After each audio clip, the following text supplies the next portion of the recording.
There is no fancy cable news name for the disaster in Louisiana, not a superstorm or some play on the word Armageddon. But while much of the country was caught up in Olympics and politics, the state was suffering on a scale rarely experienced. Wrap your head around this: 30-inch rainfall totals. 30-inch rainfall totals. Louisiana has gotten punched in the gut. 13 people have died. 40,000 homes have been flooded. And now you look at the area and you wonder, what is the cleanup of this area going to look like after the search and rescue efforts conclude? Once the floodwaters recede, the disaster's not over.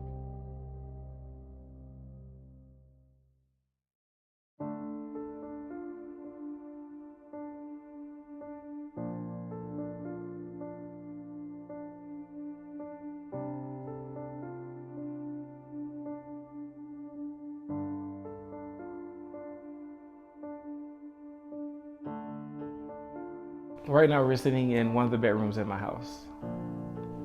I got 5 feet of water, and my house pretty much had to be, inside had to be gutted out. He showed up at my house, and when he drove up, he said, "Everything I own is in the trunk of my car." And it took me and my husband and Greg one trip to get everything he owned out of his car. If Dawn hadn't opened up her home to me, I would be at the River Center, like just with nobody there to help it. You know, people don't realize in about 3 days, you saw all the stuff you work hard to acquire.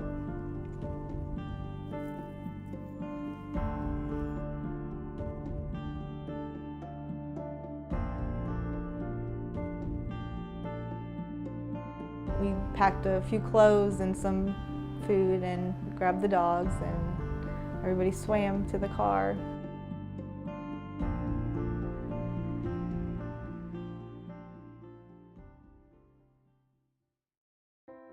My wife always tells me, she said, "You really love your job."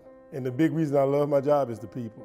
The Dow family coming together after the flood was pretty amazing. The company has shown that, hey, you know, when our employees are in need, we're stepping up. It's like text messages, emails, "Hey, I'll come and help. You know, you need water, you need shovels." In fact, one guy, I'm gonna leave him nameless not to put him out, but he called me and he offered me a vehicle.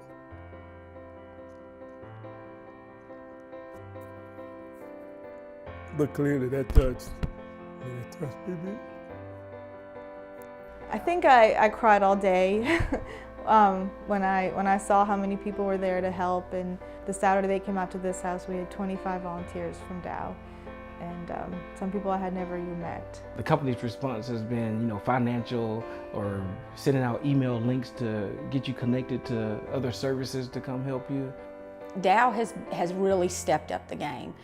They have donated money to nonprofits. We're doing a outreach to employees. I say it's what we do. It's who we are.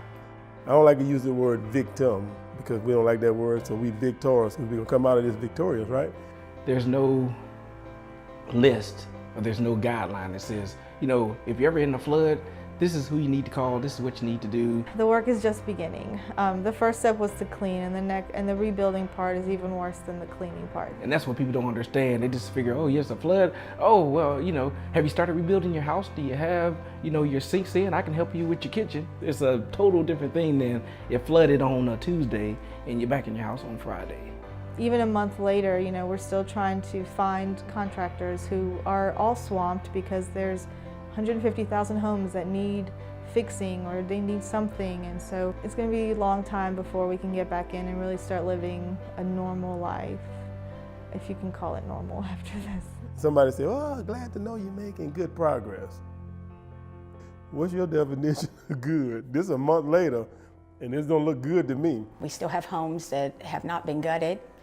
We have schools that have been affected, that have lost classrooms, schools that aren't even open yet, that are doubling up in other schools. The real impact of this is going to be seen 6, 12, 18 months from now.